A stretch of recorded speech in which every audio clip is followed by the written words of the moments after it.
kind of feel like we jumped down his throat a little bit.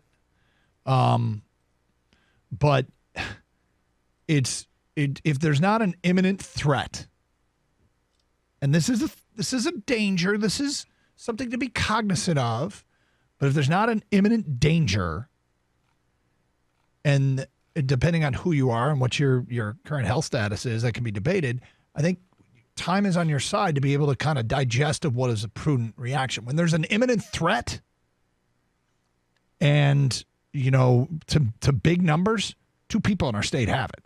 So I think it's important to, again, this is about trying to slow down the spread, curtail the spread of the coronavirus.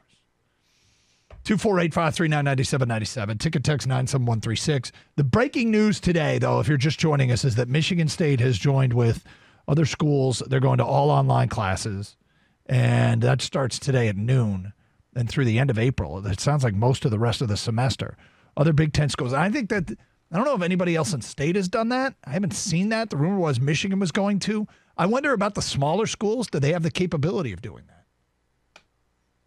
The big universities, many of them have offered online classes. I think Michigan's problem is, and we know this because it came out recently, Michigan is the only Power 5 public institution that offers no online classes to undergrads. And so they kind of have to set it up. So it might be taking a while for Michigan to get that done. Purdue, online classes will begin March 23rd and could stay in that format till the rest of the end of the semester. Indiana is online only for the next 2 weeks. Ohio State, online effective immediately through March 30th. And yet the Big Ten tournament goes on. And I wonder, those things don't seem to align. But the Big Ten tournament first game's tonight at 6 o'clock. So maybe that will change. Because you got the 2 Big Ten institutions closest to Indianapolis basically shutting down classes and interaction. And then the tournament goes on. They don't seem to make sense that would be the case. But at the end of the day, it is it's still time for that to happen. And then the other thing that was breaking news was the Zac Brown band canceling their show Saturday in Detroit as part of canceling their tour. How is it impacting you? 248-539-9797. Rob and Howell. Hi, Rob. Hey, how do you do? Okay. Good. Thanks for taking my call. Sure.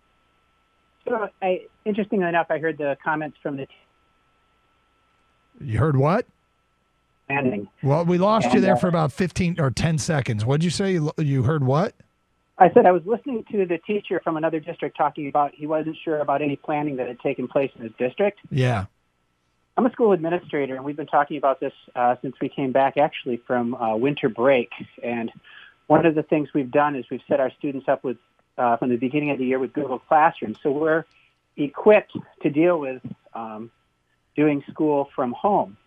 Part of the issue is with the state of Michigan is they don't allow instruction to take place remotely, at least not yet. I think it's probably going to change, but legislatively it's not allowed. Really? For public schools, correct. Huh. And so there's something that has to change at that level. Private schools like a Cranbrook or a U of D or CC or schools along those lines could probably do it with no problem. In fact, some of them already are. But ours takes a swipe of legislation, and maybe with the impending potential crisis, that'll occur. That makes sense, and I'm glad you told us that, because we just kind of presume that everybody can do this, and I just brought it up. I'm not even sure Eastern, Western, Central, the MIAA, the easy enough to do. Almas and the Hopes of the world. Mm-hmm. You'd think it is easy enough. Well, it is. I mean, look at off the top of my head, and I'm no tech head. You could do a Facebook Live, right? You could. So the thing is about Google Classroom is we were lucky because we required our teachers to use it already. And so every teacher has a platform, and they can do, remote instruction if need be, doing experiments in front of the class and pushing them out to students. The issue you have with public schools is, this might sound strange, but not all students have internet access at home, right? And it might require them to have to go to a public library or something like that, which isn't ideal either. So there's some things in place that make it difficult, but there are always ways around things, right? Yes. Especially something like this that is just, we've all lived through all, SARS and this, that, MRSA, and everything else that's come through. But the reality of this is it's such an unknown to us, and we've never seen this type of closing of so many important events, or at least important to us, like sporting events or concerts or public venues. Rob, I've said this a bunch about a variety of things. We're very adaptive as a species, and we can figure it out, and we can get through this together, and we will. And I know this isn't going to wipe out the human race. I mean, we're going to get through this, and we are very adaptive. I don't know if the question is 2 months from now we're going to look back at it and everything's back to normal, or is 2 months from now there going to be some permanent changes with the way we go about doing things? That's unpredictable. 248-539-9797. John on a cell is next. Hi, John. Hi, guys.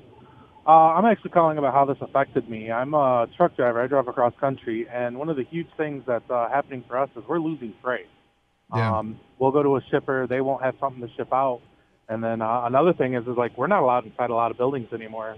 They have us sign all our paperwork outside, just right there in courtyards or anything else. It's just it's amazing on how much it's affecting us, but I would think that truck drivers would be somebody that they're scared of because of how much we travel, all the people we interact with, and along with our freight. There's a picture up on our website right now, John, that was posted by Evan, our webmaster, who answers our phones, but it's from the Instagram of Dan Wetzel, who's a local guy, writes for Yahoo, great writer. Dan Wetzel has a picture of Metro Airport, and it looks damn near empty. Shot right down past the moving sidewalk with all the gates on one side and you people way off in the distance. It's on our website, 971theticket.com. It is eerie. It's the same thing. If you go look at pictures at the ports, normally we have cans that are stacked 4 or 5 high, and it's just rows and rows and rows. If you look up pictures of the ports recently, they're basically empty. Like, we're getting no freight from overseas. And it's just becoming barren. Like, I'm ending up sitting for days waiting for a load to go out. Would you feel more confident flying now than a week ago? So there's less people on the plane? Look, let me put it to you like this. Let me tell you, wipes down, wipe down your area. I've seen some stuff here come in social media. It says Doug's panicking. If my kids' baseball team goes to Florida for spring break, I'm going. I'm not going to not go. I'm going to go, and I'm going to take precautions. I'm going to take wipes on the plane. I'm going to have hand sanitizer everywhere I go, and I'm going to wash my hands like crazy in Florida. But if they go, I'm going. I think so. I'm not afraid to fly. I wasn't afraid to fly last week. I wouldn't be afraid to fly now. I mean, that wheel of bad luck may land on me, and I may get the coronavirus, but I'd still fly. Would you? At this point, yeah. I mean, thinking about if I knew the plane was going to be empty, you might be right about that, Gator. A third full. Yeah. Give yourself your 6 foot radius. Is it safer to fly now than it was 3 weeks ago? Probably, right? Way less people, more diligent cleaning, sanitizing by the airlines, us too, other passengers. Everybody's more mindful anyway. Cheaper prices. I got a text here from a friend that works in a school district that said the caller from Howell is correct. The state would need to step in to help with this for public schools. They aren't allowed just to flip to Google Classroom. So the governor called for a state of emergency last night. I'm sure there are some contingencies in there that if they wanted to make some sort of emergency declaration right now regarding education, they could get it done in a hurry. And by a hurry, relatively speaking, might be weeks, but they could get it done, I'm sure. I'd like to know where other places are empty, too. I mean, you mentioned the airport, right? I mean, last night I went to eat, and I'm telling you, there was like 2 other tables that were eating there, and this place is huge, okay?